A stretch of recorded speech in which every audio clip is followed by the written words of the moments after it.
Vamos a escuchar ahora unas palabras que nos van a introducir al ambiente de reflexión por parte del doctor Alfredo Vargas, rector de la Universidad Pontificia de México.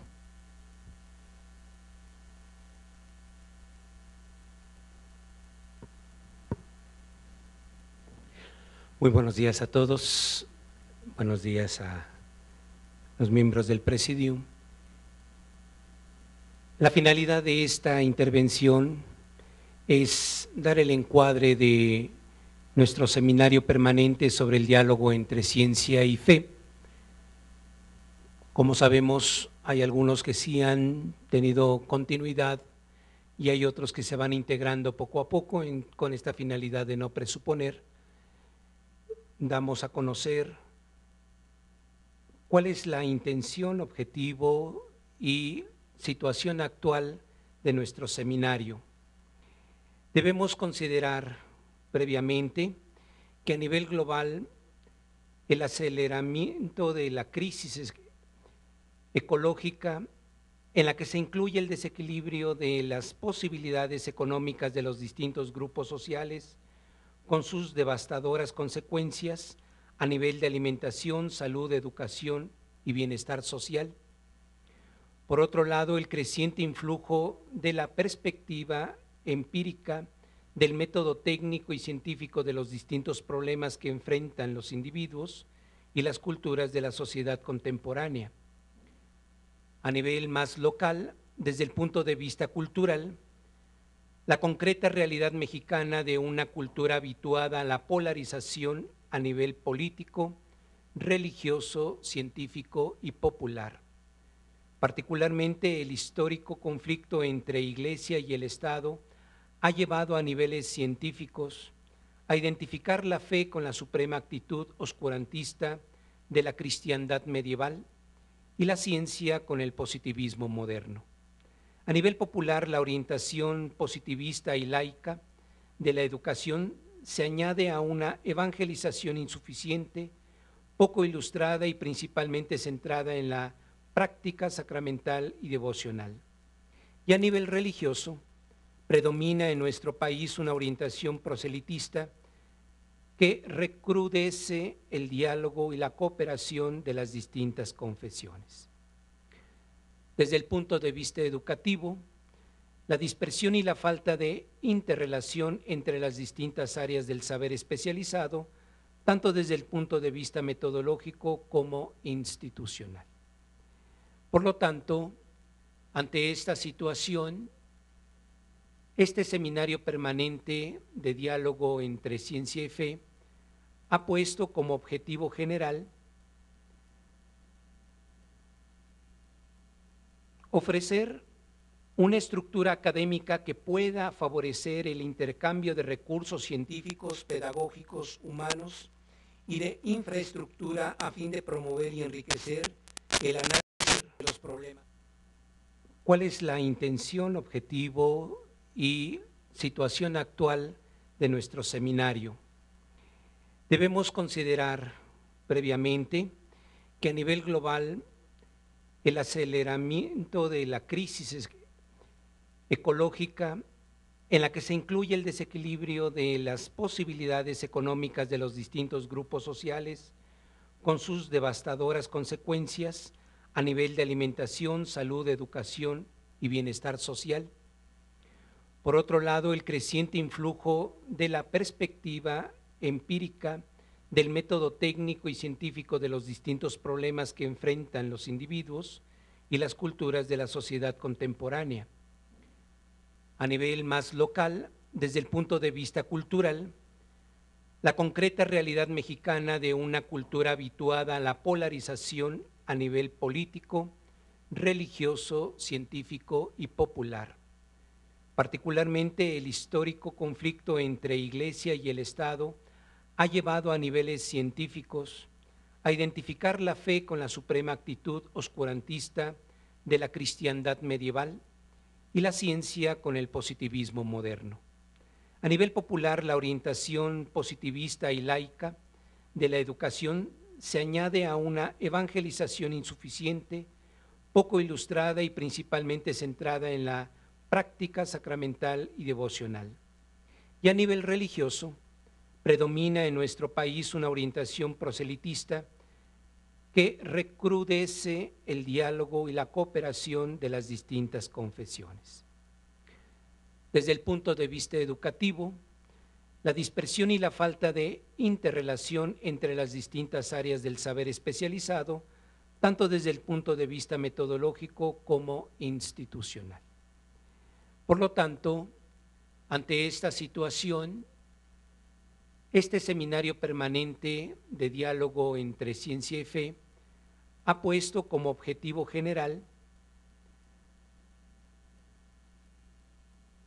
ofrecer una estructura académica que pueda favorecer el intercambio de recursos científicos, pedagógicos, humanos y de infraestructura a fin de promover y enriquecer el análisis de los problemas sociales, el análisis y discusión sobre los nuevos planteamientos éticos, políticos suscitados por las técnicas biomédicas, el diálogo entre los principales actores de los diversos sectores de la sociedad mexicana y de manera particular facilitar las condiciones para un intercambio informativo entre las ciencias positivas y especulativas en orden a fundamentar entre ambas esferas el saber del diálogo crítico, constructivo y socialmente responsable.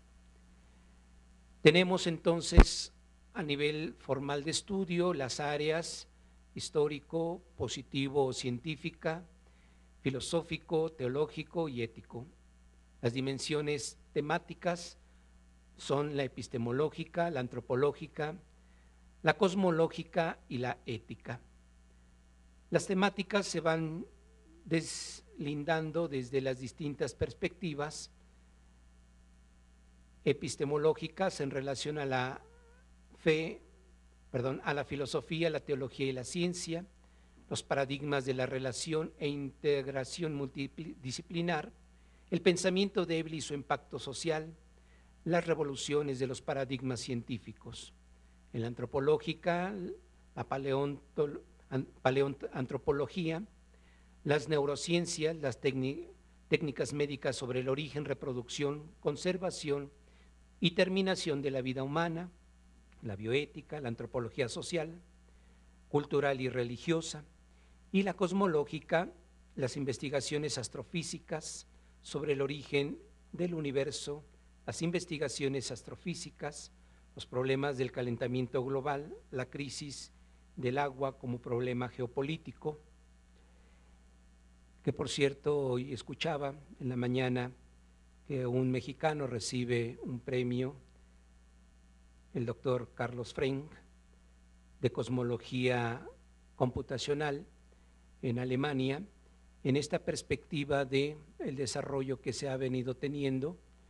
Lo reciben 4, el premio se divide entre 4, pero un mexicano, y yo creo que son elementos que al escucharlo, en qué consistía el desarrollo de su trabajo, pareciera ser que estuviera vinculando exactamente esta perspectiva de decir, es tan grande lo que se ha venido encontrando en los últimos 10 años en el ámbito de la cosmología, que por todos lados necesitamos obtener respuestas, quienes pueden ayudarnos a poder concentrar de manera especial esto que estamos descubriendo. Destinatarios son los docentes, investigadores, estudiantes e interesados en general. Las instituciones participantes, está la Universidad Pontificia de México como la convocante, la Universidad de Anáhuac del Norte, Universidad de Anáhuac del Sur, Universidad Panamericana de la Ciudad de México, Universidad Iberoamericana, Campus Santa Fe, Universidad Intercontinental, Universidad Popular Autónoma del Estado de Puebla, el Colegio de Posgraduados de la Universidad de Chapingo en el Estado de México y el CISAF, que es el Centro de Investigación Social Avanzada de Querétaro, que hace poco se integró. Las fechas, pues ya hemos llevado en este 2011 en la Universidad Iberoamericana el 26 de marzo con el tema de neurociencias, en la Universidad de Anáhuac del Sur el 28 de mayo con la vida, su origen y finalidad entre evolucionismo y creacionismo. Ahora en la Universidad Intercontinental, 24 de septiembre, el concepto y futuro de la condición, naturaleza, especie humana, diálogo interdisciplinario desde la teología, la filosofía y la bioantropología y la biotecnología. Tendremos próximamente el 26 de noviembre en el Colegio de Postgraduados de la Universidad de Chapingo, en el Estado de México, la siguiente reunión con el tema Bases cosmológicas del origen de la vida. Con esto queremos sencillamente dar un encuadre para que nos ubiquemos en este seminario y podamos ir teniendo esta secuencia de lo que se ha venido trabajando. Muchas gracias.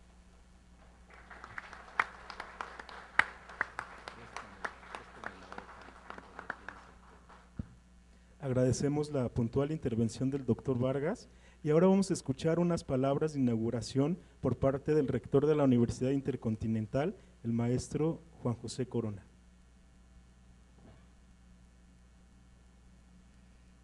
Muy estimados miembros del Presidium, estimados participantes en este seminario interinstitucional Ciencia y Fe.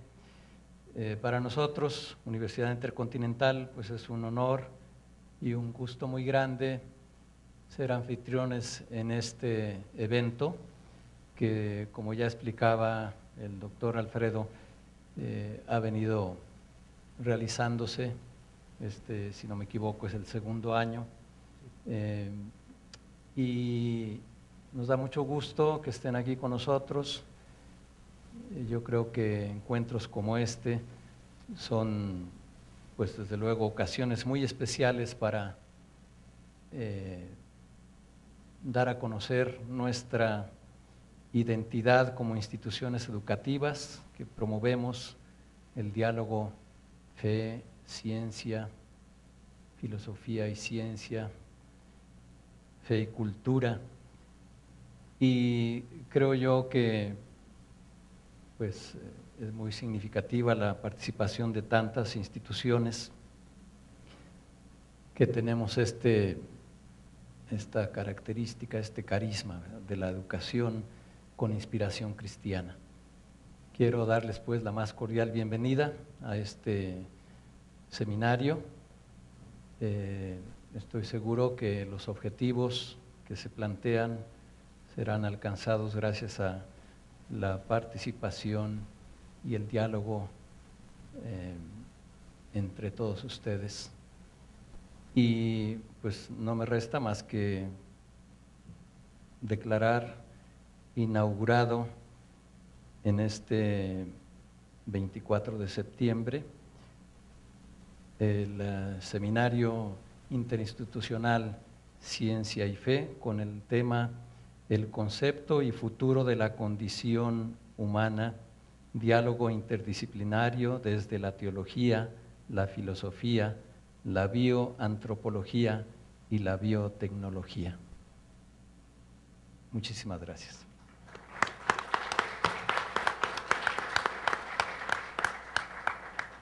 Agradecemos estas valiosas palabras por parte del rector de la Universidad Intercontinental y también agradecemos la presencia de nuestras autoridades en esta jornada académica. Ahora los invitamos a pasar a tomar su lugar en el auditorio.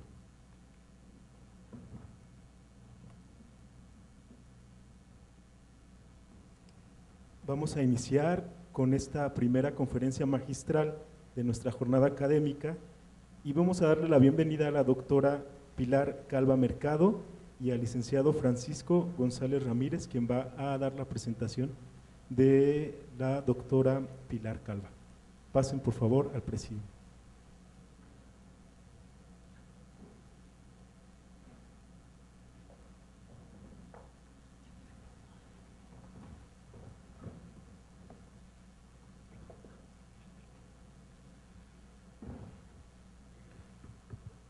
Tengo el gusto de presentar a la doctora Pilar, quien nos hace favor de acompañarnos el día de hoy. Nos ha pasado una síntesis curricular de sus eventos relevantes que me permito leer. La doctora María del Pilar Calva Mercado es médico cirujano con especialidad en genética humana y subespecialidad en citogenética en París, Francia, donde laboró con el profesor Jérôme Lejeune. Tiene la maestría en bioética. Actualmente es profesora de la Pontificia Universidad de México y de la Universidad de Dallas. Es coordinadora y consultora de la sección de bioética del portal EsCatholicNet, Sexualidad y Bioética. Es instructora certificada del método de la ovulación Billings. Ha dado cursos desde 1984 en diversos países. Ha impartido conferencias y ponencias en congresos a nivel nacional e internacional. Tiene publicaciones en revistas extranjeras y nacionales y en 3 libros. Es miembro de la Academia Pontificia para la Vida del Consejo de Bioética del Episcopado Mexicano y del CELAM, de la Asociación Panamericana de Bioética, Academia Mexicana de Bioética y del Observatorio Regional para la Mujer de América Latina. Es casada y tiene 4 hijos, que también lo incluye en su currículum. Pues sin más preámbulo, le cedo la palabra a la doctora Pilar.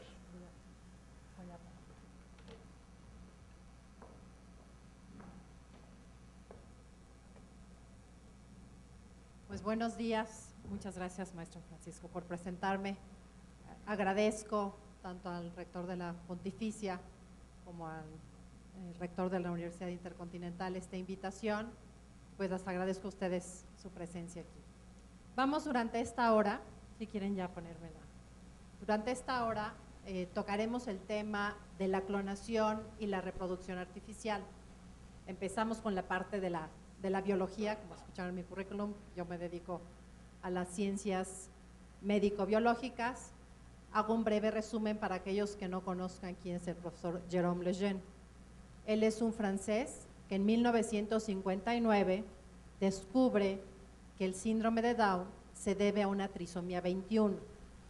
Es decir, estas personas, en vez de tener 46 cromosomas, tienen en su par 21 un cromosoma extra.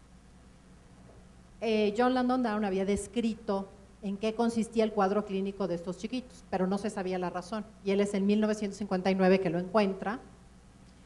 Y posteriormente, pues esto abre la posibilidad de un campo nuevo, que es la genética humana o la genética clínica, que es en lo que me especialicé.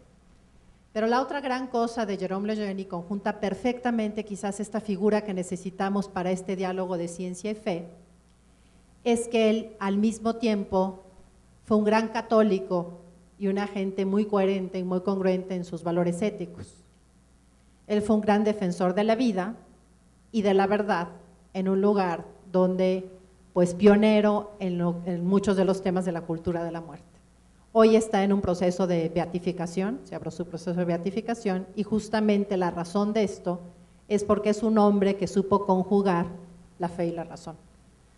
El beato Juan Pablo II trabajó muy de cerca con él. Juan Pablo II encomienda la creación de la Pontificia Academia de la Vida y su primer presidente es justamente Jérôme Lejeune. Es solamente unos meses porque fallece a los pocos meses. Pero mismo Juan Pablo II decía que era el hombre más inteligente que él había conocido. Él realmente es el que me acomodó las ideas a ver que yo podía conjuntar lo que es la fe y la razón, y es algunas de las cosas que quiero compartir con ustedes, pero por eso puse específicamente con quien había estudiado. Si me pasa la siguiente. El tema de la clonación podría sonarnos a ciencia ficción. Una pregunta que podríamos hacernos es, ¿qué tan real es la clonación? ¿Se ha podido hacer la clonación de seres humanos? Aquí quiero matizar y decirles que la palabra clonación quiere decir la repetición idéntica de. Por ejemplo, en el tema de la ingeniería genética se puede clonar DNA, que significa obtener copias de un mismo gen. Esto ha revolucionado profundamente la biología molecular, la ingeniería genética y la aplicación médico-clínica. Hoy un diabético se pone insulina humana y esto es gracias a estos avances. Se fabricó el gen de la insulina, se clona, es decir, se hacen muchas copias de este gen, se introducen mediante un virus a una bacteria y se fabrica insulina humana. Esto ha abarotado pues el costo de la insulina, pero sobre todo el pronóstico de estos pacientes. A mí todavía en mi clínica, a principios de los 80, solamente había insulina o de puerco o bovina, y tarde o temprano los pacientes hacían rechazo y realmente no les iba tan bien. Entonces, este es un concepto de clonar DNA. A ese no me voy a referir el día de hoy, pero les quiero decir que ahí también se emplea el término clonación. Después, se puede clonar o producir, por ejemplo, tejidos, ¿no? También ahí se usa la palabra clonación. Y hoy a lo que yo me quiero referir es la clonación de organismos completos. Casi a la mente de todos podría venir, pues, Dolly, la ovejita, puede venir la película de La Isla, sí, haciéndolo mucho más práctico. Y la pregunta concreta aquí es que hay una gran diferencia entre la posibilidad de clonar organismos vivos que no sean seres humanos y la posibilidad de clonar seres humanos. Hoy me quiero referir concretamente a la clonación o la posibilidad de clonación de seres humanos. En este sentido, toda clonación es una forma de reproducción artificial. Por eso el título dice clonación y reproducción artificial. Ahorita vamos a ir viendo cómo técnicamente se realiza una clonación de un organismo completo, y toda clonación es una forma de reproducción artificial. ¿Qué es lo que se podría definir como reproducción artificial? Una técnica de reproducción artificial en donde estaría incluida la clonación es una técnica mediante la cual se logra el inicio de la vida de un organismo, en este caso de un ser humano, por una vía diferente a la entrega esponsal, es decir, a la relación sexual. Entonces, esa es la definición. Hay diferentes técnicas de diferente complejidad, quizás la más sencilla es la que más hemos escuchado, que es la inseminación artificial. Después nos podríamos ir a la fertilización in vitro. En ninguna de las dos anteriores se realiza o se da el acto esponsal, pero cuando menos sí participan los dos gametos. En cambio, en la clonación es una forma de reproducción artificial en la cual no solamente no hay la donación esponsal, sino además no se utiliza. Los gametos, ambos gametos, es una reproducción asexual y agámica. Por eso la incluimos en el tema de la reproducción. Entonces, una de las primeras preguntas es esta, ¿no? ¿Es ciencia ficción? Ya se hizo, está constatado, ¿sí? Capaz que nunca se va a poder hacer. La bioética justamente es esta ciencia pluridisciplinar que no solamente resuelve los dilemas que ya tenemos el día de hoy, sí está resolviendo los dilemas del día de hoy, pero también lanza a la posibilidad de resolver lo que a lo mejor hoy todavía no podemos hacer. Entonces, realmente es muy justo hacer esta reflexión el día de hoy. Aquí hay esta novela, algunos de nosotros en nuestra época leímos la novela esta de Mundo Feliz de Aldous Huxley, donde nos planteaban, así como ciencia ficción, la creación de seres humanos por una técnica de fertilización in vitro, los bebés de probeta. Hoy es una realidad, pero cuando yo la leí era como una novela de ciencia ficción. Hay esta novela donde el autor cuenta que realizó ya una clonación de una persona en Asia, ¿no? Y al final de la novela, en donde escribe todo, dice que pues por un lado podría ser cierto, pero no puede revelar los nombres de los involucrados en esto, o podría ser una parte de ciencia ficción. La realidad es que cuando uno revisa la literatura, no hay hasta ahora una constatación de que se hubiera podido lograr la clonación que llamamos reproductiva, es decir, que haya nacido un ser idéntico a otro. Incluso el haber obtenido sin llegar a transferir al útero materno, pues hubo una publicación en Science algunos años de unos coreanos, después se demostró que era un fraude, ¿verdad? Entonces, está todavía, sí los científicos piensan que es un organismo mucho más complicado, parecería que desde el punto de vista biológico pues hubiera poca diferencia, pero realmente con los mamíferos ha sido difícil. Vamos a ver cómo la historia empezó este proceso primero con anfibios. Pero bueno, tendríamos que estar ya hablando de esto. Bueno, hubo esta noticia en The Clonaid, el Instituto Raeliano, que había creado un ser idéntico que le pusieron por nombre Eva. La verdad es que causó mucho revuelo, me parece que fue a finales del 2007, nunca hubo una constatación científica del mismo y van a ver ustedes que es muy simple, entonces se queda en mero dato así de divulgación, pero tampoco nada científico, ¿la que sí? Perfecto. Para poder, ¿es este? Okay.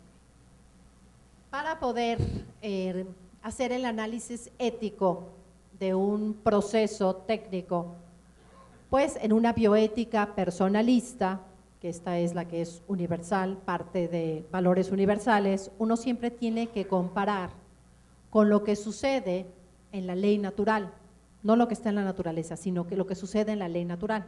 Y se califica éticamente como correcto aquello que es conforme natura.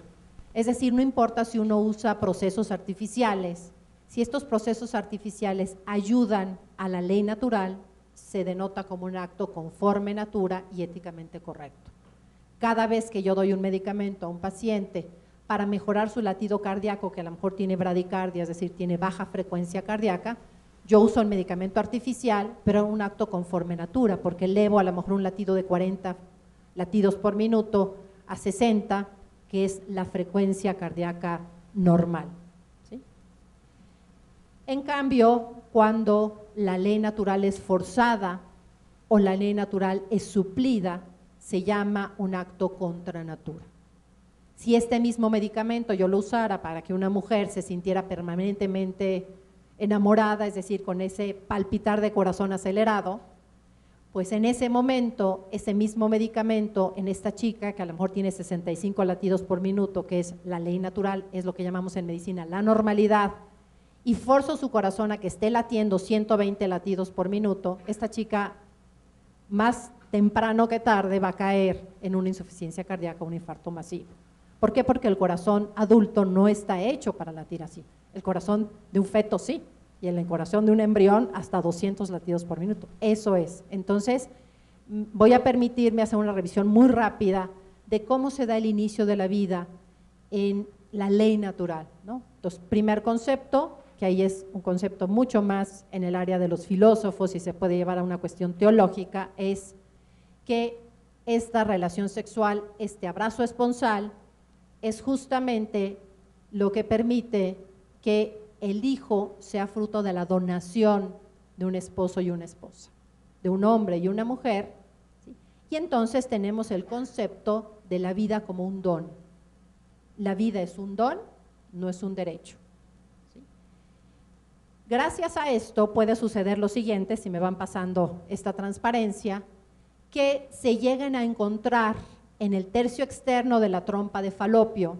Las trompas de Falopio se unen al útero, las dos gametos que son necesarios para que inicie la vida. ¿Qué aportan estos gametos? ¿Qué aportan estos gametos? Estos gametos aportan el material de herencia. El esposo deposita en el cuerpo de su esposa, en el acto de amor más sublime, millones de espermatozoides.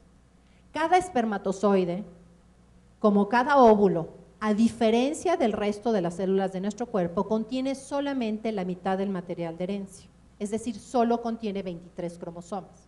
En cambio, todas nuestras demás células, que ese es un concepto que vamos a necesitar más adelante para explicar la clonación, todas las demás células que no sean gametos se llaman células somáticas. Estas células somáticas son diploides, es decir, contienen la información hereditaria completa, los 46 cromosomas. Los tienen por pares. 2 del par 2, 2 del par 23, 2 del par 18. Entonces, todas las células somáticas contienen el material de herencia completo. Los gametos contienen la mitad del material de herencia.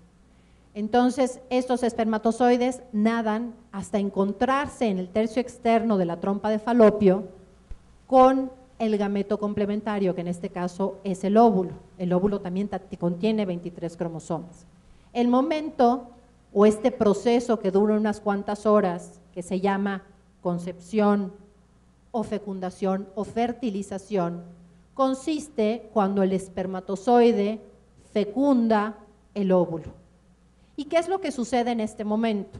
La palabra concepción es para mi gusto la más rica, es un término totalmente científico, lo encontramos en la literatura científica. Es mucho más rico porque nos expresa que sucede algo más que una materialidad. Yo les puedo explicar la materialidad biológica que sucede ahí, pero están sucediendo algo mucho más profundo. Y ahí quiero anotar y decirles que la clonación de los seres humanos, aunque técnicamente sea posible, en sentido estricto no lo vamos a poder hacer. Porque yo voy a poder clonar la corporeidad de alguien, pero no voy a poder clonar su espiritualidad. Es decir, si yo hiciera un clon de Michael Jordan, pues van a ser un bebé con la corporeidad de Michael Jordan, pero a lo mejor no le va a gustar jugar básquet, a lo mejor no se va a entrenar y no va a ser un buen basquetbolista, porque eso no se puede clonar, ¿sí? Es como decirles dos gemelos monocigotos o idénticos, son dos personas genéticamente igualitas, corpóreamente idénticas al nacer, ¿sí? Con el tiempo puede ser que por factores ambientales no sean tan igualitos, ¿verdad? Pero finalmente son dos personas diferentes, ¿sí? Entonces, ¿qué sucede en el momento de la concepción? En el momento de la concepción tenemos algo interesante, ¿sí? Se encuentran estos dos gametos y lo más importante es que al unirse se obtiene esto que está abajo, y una de las primeras evidencias que tenemos es que tiene 46 cromosomas. Entonces, una de las primeras grandes evidencias de la concepción es que efectivamente la concepción, fecundación se le llama ya también como sinónimo, y fertilización. Antes fecundación se usaba mucho más para el reino animal y fertilización para el vegetal. Hoy fertilización se usa para describir este mismo proceso cuando sucede bajo un microscopio en el laboratorio, que es la fertilización in vitro. Entonces, ¿qué sucede en ese momento? ¿Podría alguien pensar que el resultado de la concepción es una célula? Porque verdaderamente tiene apariencia de célula. Es una única célula, qué pena que quedó ahí la mesa, aquí abajo está la célula, ¿sí? Y tiene en su centro un núcleo que es el que contiene el material de herencia, y este material de herencia es completo. Entonces, una conclusión podría ser de la fecundación, lo que se obtiene es una célula humana más. ¿Por qué sé que es una célula humana? Porque tiene 46 cromosomas. Esa es una posibilidad. Pero existiría una segunda posibilidad ante el resultado de la concepción, que es que el resultado de la concepción fuera un individuo humano unicelular. Hay individuos, organismos completos compuestos de una sola célula, que toda su vida se quedan como una sola célula. Todos los organismos unicelulares, por ejemplo las amibas, generalmente el reino protera, el reino protista y monero, ¿sí? Sin embargo, nosotros pudimos haber sido individuos de una sola célula y nacimos individuos de billones de células, gracias a una riqueza del proceso de mitosis, ¿verdad? Entonces, ¿dónde está la respuesta de qué es? Porque verdaderamente podríamos decir, bueno, está justamente en la genética presente en el momento de la concepción. Es cierto que una de las cosas, la primera cosa que sucede es 23 cromosomas más 23, hace que se complete y yo tenga un genoma humano completo.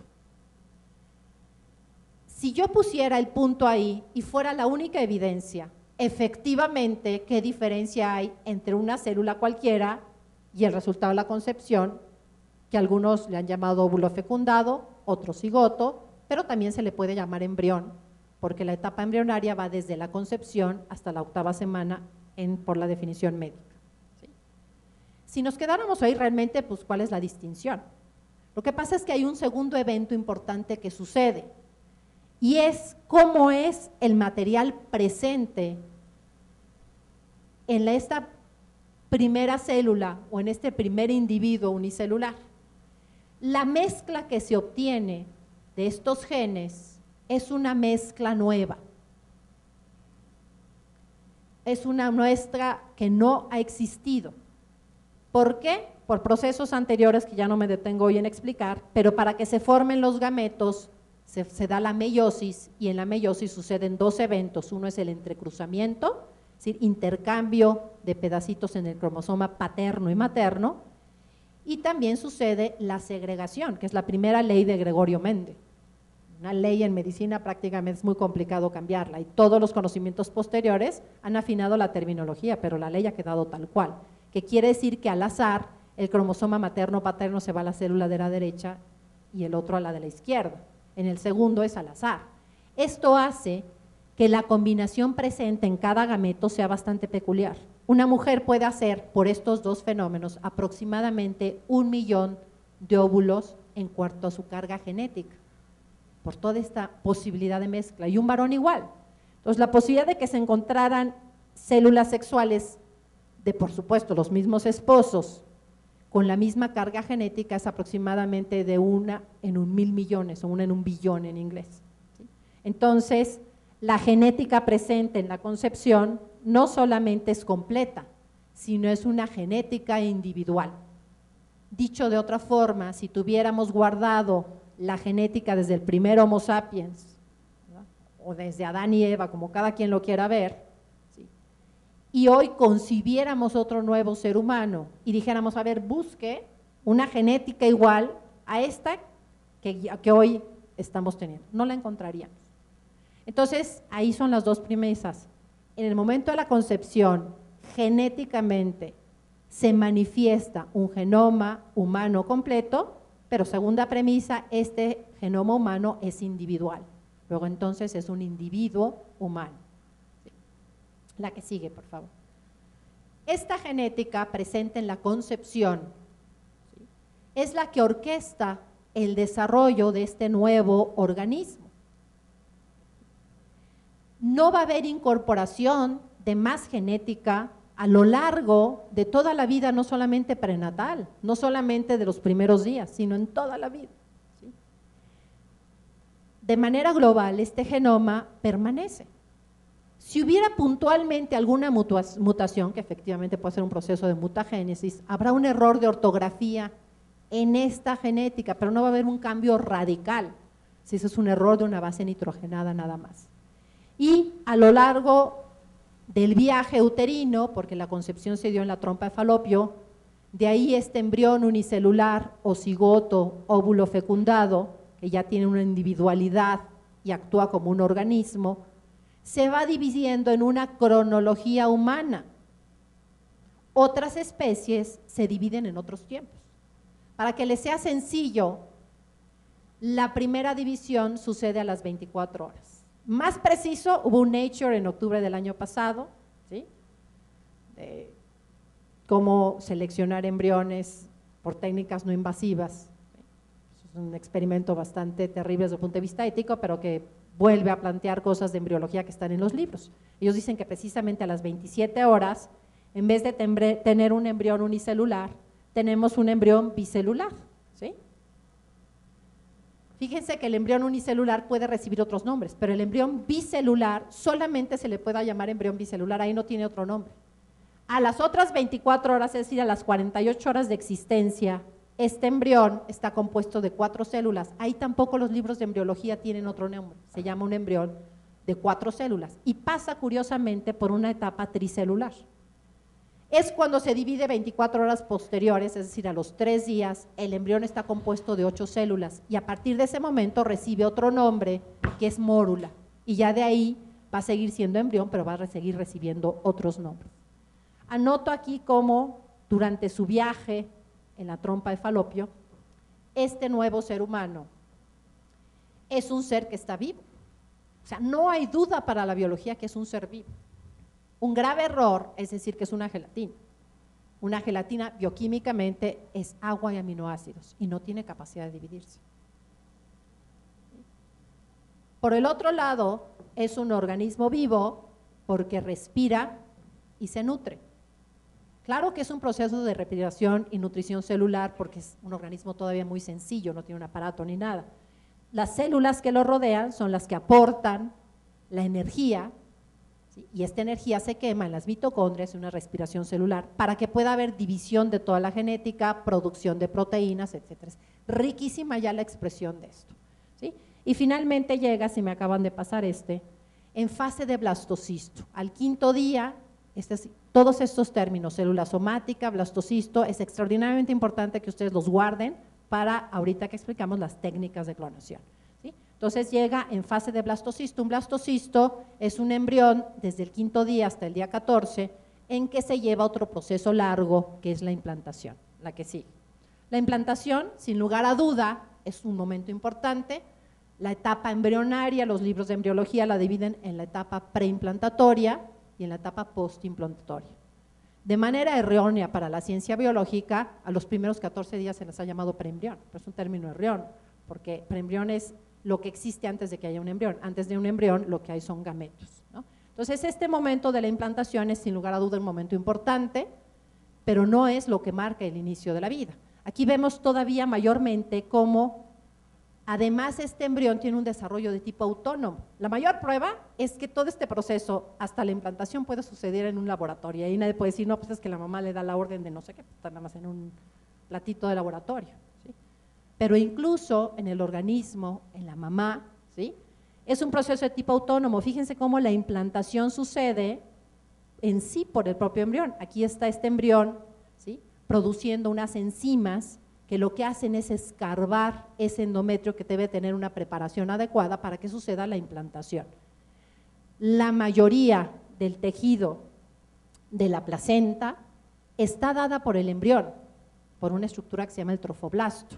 Todo el cordón umbilical viene del embrión y toda la bolsa amniótica viene del embrión. Son anexos del embrión, pero formados y parte del embrión, que son estructuras externas, ¿sí? Nada más. Incluso en cierta manera el embrión decide, entrecomillado, dónde se implanta. Es decir, el embrión es el que realiza su proceso de implantación. Si alguien quisiera aceptar, ¿sí? Porque es lo que dice la OMS, contrario a lo que dicen las ciencias médico-biológicas, que la vida empieza en la implantación y se dejara descubierto esos primeros 14 días, biológicamente habría que contestarse dos preguntas biológicas. Uno, si no es ser humano desde el día 0 hasta el día 14 en que queda implantado, ¿qué especie de organismo es? Primero. Y segunda pregunta, mucho más complicada de contestarse, y veo que fue el tema anterior que vieron ustedes en estos seminarios, es el cambio de una especie a la otra, es lo que se llama evolución en biología. Sí hay cambio de una especie a la otra, lo ha habido, esa es la evolución, ¿no? Pero la evolución tarda millones de años. Biológicamente sería súper interesante estudiar cómo algo que no es ser humano se convierte en ser humano en escasos 14 días. Y así como estamos buscando qué genes cambian para que se pase de tal a tal, y por ahí está el eslabón perdido, ¿verdad?, del último pasito para llegar al Homo sapiens, pues aquí habría muchas cosas interesantes que investigar, ¿verdad? Bueno, la que sigue. Ya no me detengo más en el resto del desarrollo.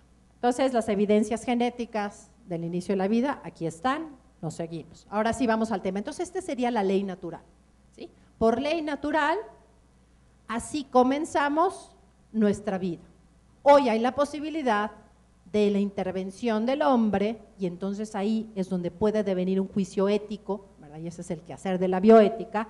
La que sigue, por favor. Y la más compleja hasta hoy de las técnicas de reproducción artificial, veo yo que es la clonación, que es a la que me meto hoy directamente. ¿Qué cosa quiere decir clonar? Hubo una primera definición en la que embonaron todas las técnicas siguientes que yo les voy a compartir hoy, ¿sí? Que era crear la repetición idéntica de un ser vivo, es decir, como crear una copia fotostática de un ser. Ahí es donde Briggs, en los 1950s, hizo la clonación de las ranitas, ¿sí? Y vamos a ver mediante qué técnica, y obtenía una ranita idéntica a otra. Posteriormente, esta definición se cambió a esta. Esta es la más actual hoy, es la que suelen usar los libros hoy, las publicaciones médicas y las leyes. Y ya nada más se refiere a una de las técnicas. Entonces, aquí ya describe más, dice, obtener uno o varios individuos idénticos, que sería muy similar a esta definición, pero dice, a partir de una célula somática, es decir, una célula del cuerpo que no sea un gameto, transfiriendo el núcleo de este, ¿sí?, a otro individuo. Los individuos clonados son idénticos.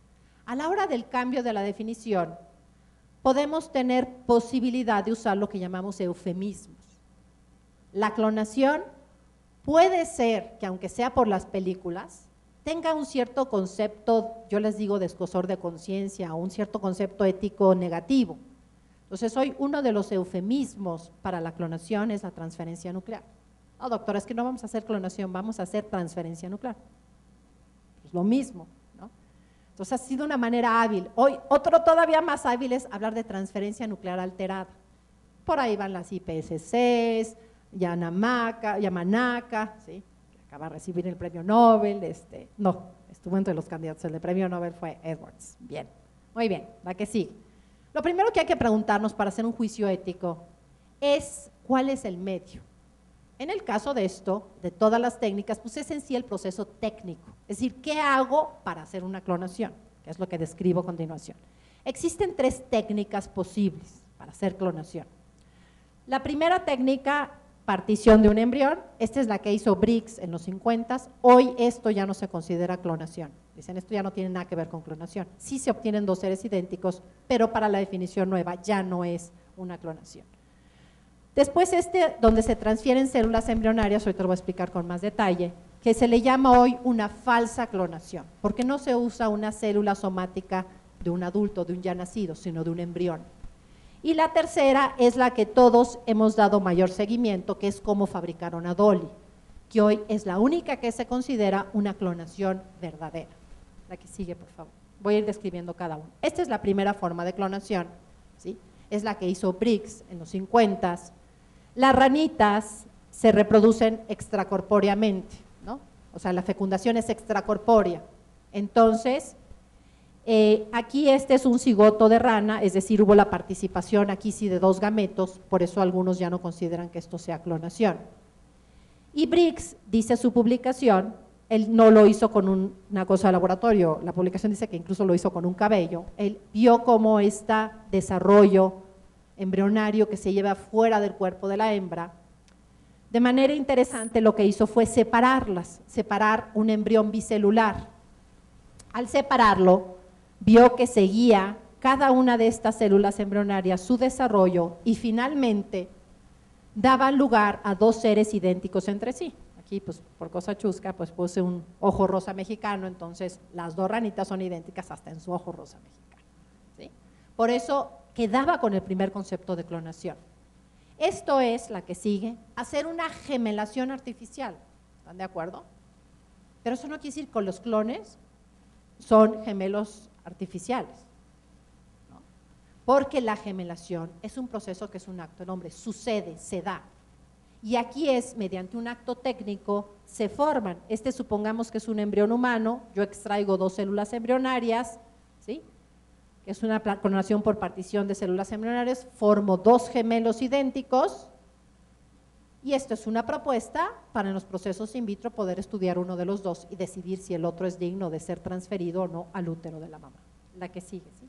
Esta forma de clonación ya fue hecha, ¿sí?, en 1998 por estos médicos que se dedicaban a la fertilización in vitro y lo hicieron con un embrión polispérmico. Esto está documentado en la literatura médica. Hoy no se considera una clonación que se hayan clonado al ser humano porque además de que no se transfirieron a un útero, pues fue por una técnica que hoy ya no se considera, ¿verdad? Los desecharon antes de transferirlos. La que sigue. Esta es la segunda forma, la segunda técnica, ¿no? Esta segunda técnica también se da la concepción y lo que pasa es que aquí tenemos un embrión de 4 células. Sabemos embriológicamente que los primeros días de un organismo, las células todavía son totipotentes, es decir, pueden dar lugar a un organismo completo. Y entonces, por eso se puede dar el proceso de gemelación. En el ser humano, habitualmente en los primeros 5 días se ha hablado de que puede ser hasta el día 14, hasta poquito antes de que se complete la implantación. Si es muy tardío es cuando se forman los famosos siameses, ¿verdad?, porque quedan pegados por algún lugar, sabemos los genetistas. Entonces, por un lado, se extrae el núcleo de una célula embrionaria. Una célula embrionaria ya tiene, si fuera un ser humano, 46 cromosomas, tiene la carga completa, ¿sí?, porque ya se formó del cigoto que tiene la carga genética completa, ¿sí? Es una célula somática, pero de embrión. Por el otro lado, se obtuvieron óvulos. Los óvulos traen la mitad de la carga de herencia, esperando que se complete con la mitad del varón. ¿Qué hicieron? Enuclearon estos óvulos, es decir, desecharon el material de herencia. Y a un óvulo enucleado, sin núcleo, mediante descargas eléctricas o sustancias químicas, hay diversas técnicas, ¿verdad?, se incorporó el núcleo, se trasplantó el núcleo del embrión al óvulo. Y curiosamente, cuando el óvulo pierde su carga genética completa, se sigue el proceso del desarrollo. ¿Cuáles iban a ser los seres idénticos entre sí? Pues Si fuera en ranitas, pues la ranita que nazca acá, con respecto a la ranita, si es que se sigue desarrollando, que siga acá. Aquí hay el grave problema ético si lo aplicáramos a los seres humanos, que además no sabemos qué sucedería con un embrión que uno le quita la cuarta parte de lo que va a formar billones de células, ¿verdad? Existe además ese problema ético. La que sigue. Finalmente llego a la técnica más conocida por ustedes, la que hoy se llama, ¿sí?, clonación verdadera, transferencia nuclear, y cuando no se transfiere a un útero de la hembra se le llama transferencia nuclear alterada, ¿verdad?, cuando se deja en el laboratorio. Son ahorita los conceptos, ¿verdad? Dolly fueron ovejitas, aquí el que me hizo estas transparencias le puso vacas, me causó tanta gracia que ya la dejé como vacas, pero sucede lo mismo exactamente en los colores, es muy interesante, fíjense. ¿Qué se hizo? Se tomó de la glándula mamaria de la ubre. ¿Por qué la publicación de Dolly nos especifica? Porque fíjense que una célula, conforme se diferencia, dice la biología celular, va perdiendo su capacidad de división como célula. Por ahí va todo este tema de neurociencias y neurología, ¿verdad? Las neuronas en sí no entran a proceso de mitosis. Hoy tenemos la gran riqueza de las células madre que sí pueden formar neuronas, ¿no? Pero en sí las neuronas son tan especializadas, tan diferenciadas que no se dividen. Mucho menos podrían dar lugar a un organismo completo. Entonces, por eso recalcan tanto que fue una glándula mamaria, como diciendo, era una célula ya diferenciada, ¿sí? ¿Qué tomaron de esta célula? Tomaron una célula somática, quitaron el núcleo para transferirlo. Por eso, el nombre de la técnica es transferencia de núcleo de célula somática. El completo sería a un óvulo enucleado. Algunos nada más se quedan, transferencia de núcleo de célula somática. Por el otro lado, tomaron, y así fue también con Dolly. Con Dolly, lo tomaron de una oveja de cara blanca y las otras dos que usaron eran de cara negra. ¿Sí? Y de esta, lo que tomaron fue un óvulo, nuevamente quitan el núcleo, es decir, se quedan con el cascarón del óvulo, el citoplasma.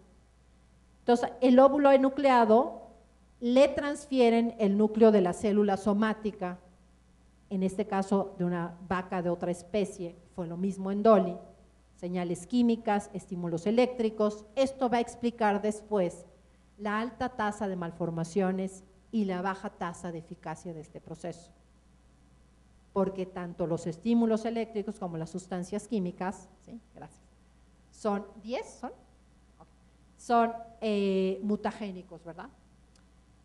Una vez que lo hicieron, que no fue fácil hacerlo, en el caso de Dolly, tuvieron que reconstruir 277 núcleos para que uno pudiera nacer. Está calculado, nunca he encontrado cómo han sacado ese cálculo, pero dicen que para el ser humano se necesitarían 1000 reconstrucciones ovulares. Es decir, necesitaríamos 1000 óvulos que tendríamos que estar incorporando. ¿Qué es el resultado de esta reconstrucción? Pues fíjense, estrictamente no es un cigoto, porque un cigoto se define en ciencia como el resultado de la unión de un óvulo y un espermatozoide. Aquí no hubo. De hecho, en algunas de estas leyes del derecho a la vida, que hoy se discuten, mañana se vota en la Corte justamente, ¿verdad? Y si la Corte pasa que no hay una protección para el concebido no nacido, este proceso va a ser en ese momento pues, correcto, legalmente, ¿sí? Otro es el juicio ético. Bien, entonces decía, efectivamente hay que decir que la vida empieza en la concepción, pero hoy, incluyendo esto, habría que decir que la vida empieza cuando el óvulo tiene su carga genética completa. La mayoría de las veces la carga genética se va a completar por un proceso de fecundación, aunque sea in vitro, con la participación de 2 gametos. Pero en el caso de la clonación, se completa por la transferencia. Pero esto, sin ser un cigoto, ya es un organismo de la especie determinada por el material genético presente ahí. Hasta aquí es el proceso técnico y después, de acuerdo al fin, la técnica se va para un lado o para otro. Pero fíjense, nos han planteado como que existe la clonación reproductiva y aparte la terapéutica. En las leyes es muy importante hablar de todo tipo de clonación, porque toda clonación en su inicio es reproductiva. ¿Qué haga yo con el embrión que fabriqué así? Es la siguiente decisión ética a hacer. Si se pretende una clonación reproductiva, que es lo que hizo con Dolly, que naciera un organismo idéntico al otro, pues en los primeros días, igualito que en las técnicas de fertilización in vitro, es decir, en el ser humano tendría que ser al segundo o tercer día de haber reconstruido y reprogramado este óvulo, hay que transferirlo necesariamente a un útero, en este caso de esta vaca, que entró una tercera vaca y tal, ¿no? Se le deja nacer y obviamente esta vaquita es idéntica a la que aportó el material de herencia.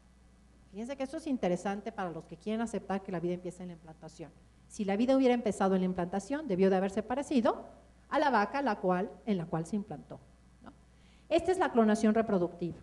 Y la clonación terapéutica también es una clonación reproductiva, pero en vez de ser transferido, se mantiene en el laboratorio hasta que llegue a una fase de blastocisto temprano, porque entonces esta parte del embrión, que se llama el trofoblasto, ¿sí?, es el que va a dar lugar a los anexos. Y esta otra parte de acá, que ya se llama el embrioblasto, pero todo es el mismo embrión, en su parte central tiene lo que la literatura científica llama la masa celular interna.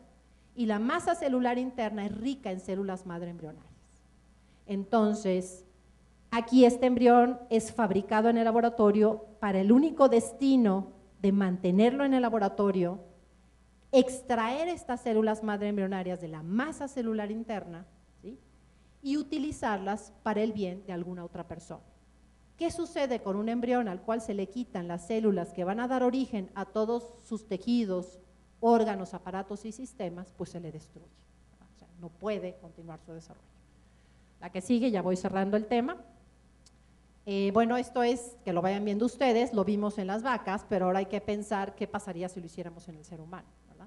Entonces, en el ser humano estaríamos haciendo exactamente lo mismo.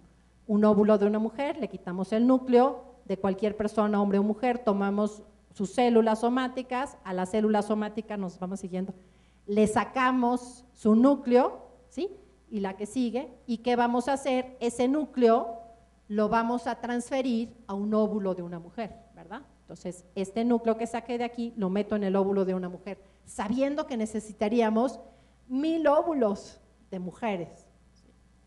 Ahí ya empieza el primer problema ético.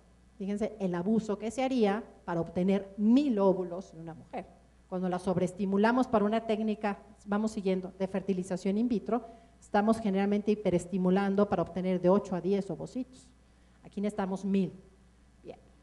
En la reproductiva, una vez que se incorpora el núcleo del donador, que puede ser un hombre o una mujer, y si es un hombre, nacerá un hombre, si es una mujer, nacerá una mujer, ¿verdad? Otra vez se mete aquí adentro, estímulos eléctricos, empieza su desarrollo en el laboratorio, lo vamos a ir viendo, pero finalmente se tendrá que transferir, como en la fertilización in vitro, en una fase de 2-3 días de existencia, debe ser antes del 5.º día que empieza ya a adherirse a las paredes del contenedor de vidrio y entonces ya no se va a poder adherir al útero, ¿verdad?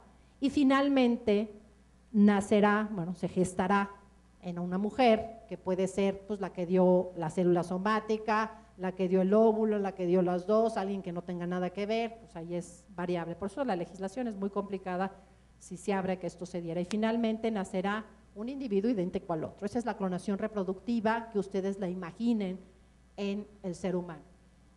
No, la que sigue. Si fuera una clonación terapéutica, lo que se hace es lo mismo. Se extrae el núcleo, todo, se incorpora, se extrae el núcleo del óvulo de una mujer, se incorpora el núcleo de un donador. Habitualmente el donador sería el enfermo que después requiere las células, ¿verdad? Y entonces, la que sigue, se le deja desarrollar hasta que se obtienen las células necesarias o que interesan, que son las células madre embrionarias, y estas células madre embrionarias se cultivan en el laboratorio. Y hasta hoy, que yo conozca, se sigue prometiendo mucha capacidad terapéutica de estas células madre embrionarias. Aquí hay algunos ejemplos. La realidad es que hasta donde yo conozco, no hay ningún protocolo utilizando células madre embrionarias que haya sido exitoso. O sea, no se ha podido curar nada con esto. no así con lo que se llaman las células madre de adulto, que ese sería tema de otra plática, que no se obtienen así, ¿verdad? Finalmente concluyo diciéndoles que en este proceso, desde la parte técnica, ya hay muchos problemas éticos. En la parte del fin, el fin terapéutico es mucho más grave que el fin reproductivo, ¿sí? Las circunstancias agravan el problema. ¿Por qué? Por su ineficacia, porque en el sentido de terapéutico, pues la terapia debe ser para el propio individuo del cual yo tomo, para seguir el principio terapéutico. Yo no puedo destruir a una persona para curar a otra. Sí puedo dañar, lastimar a una persona para curarla a ella misma. Ese es el principio terapéutico, ¿verdad? En la clonación reproductiva, que esa sí ha sido más fácilmente condenada, pero toda clonación es reproductiva, pues los problemas son enormes, ¿verdad? Yo les dejo para que ustedes lo reflexionen, pues que por un lado, el varón se convierte en una especie en extinción. Si la clonación fuera posible en el ser humano, no necesitaríamos ya más para poblar este planeta de varones. Y además lograríamos que nacieran puras niñas.